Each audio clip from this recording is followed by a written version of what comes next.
ভিজা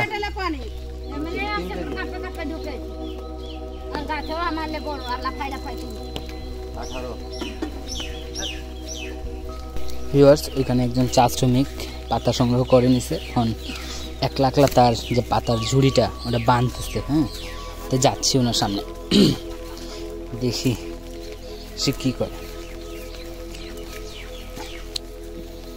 তুললি গো, কয় কেজি হবে তোর আন্তাজে? হ্যাঁ, হাজরি হবে। এত ভারীটা তুই উঠাতে পারবি? হ্যাঁ, কেন উঠাই দেওয়ার লোক নাই কে? আসবে, ডাক।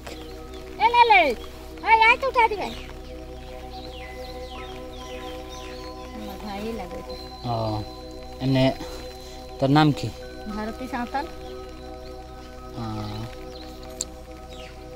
তোর ঘরে কে কে আছে? আমার ঘরে দুইটা বেটি শাদি দিলাম, বেটা আছে বেটি আছে। বেটা কত বড়? বড় আমাদের সময়। তোর দিলে ঠিক। পড়ালেখা করে? মেয়েটাও পড়ছে কিসে? এটা পড়লে শেষ, কলেজে যাবে। কলেজে? পানি ভিজে ভিজে তুললি নাই?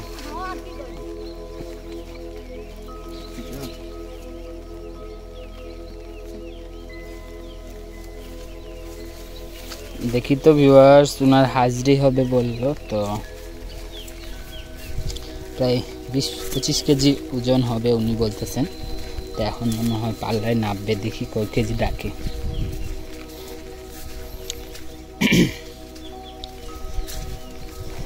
এই হচ্ছে ওজন, পাতির ওজন দেওয়ার পর এই ট্রাকের মধ্যে পাতিটা লুট করা হবে। লুট করার পর এটা ফ্যাক্টরিতে চলে যাবে পাতা হওয়ার সংগ্রহ করতে।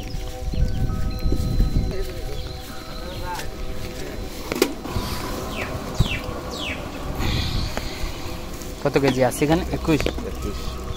তো ভিউয়ার্স 21 কেজি হয়েছে। তো ওনার আজকে 12টা বাজতেছে না, এখন 12টার ওজন 21 কেজি।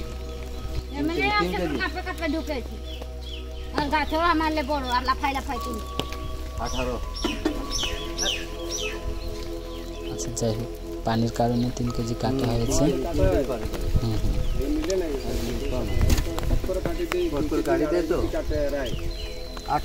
দাম কি বল?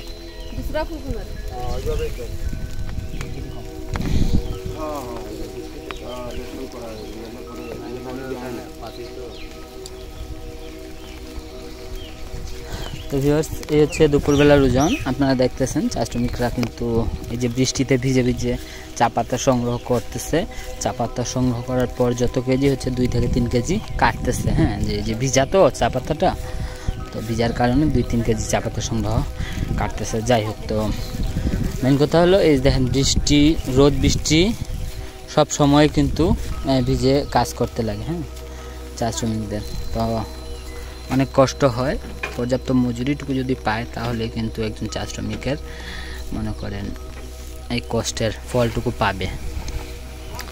তো ট্রাকের মধ্যে লোড হচ্ছে, এখন লোড হওয়ার পর যাবে এটা ফ্যাক্টরির মধ্যে।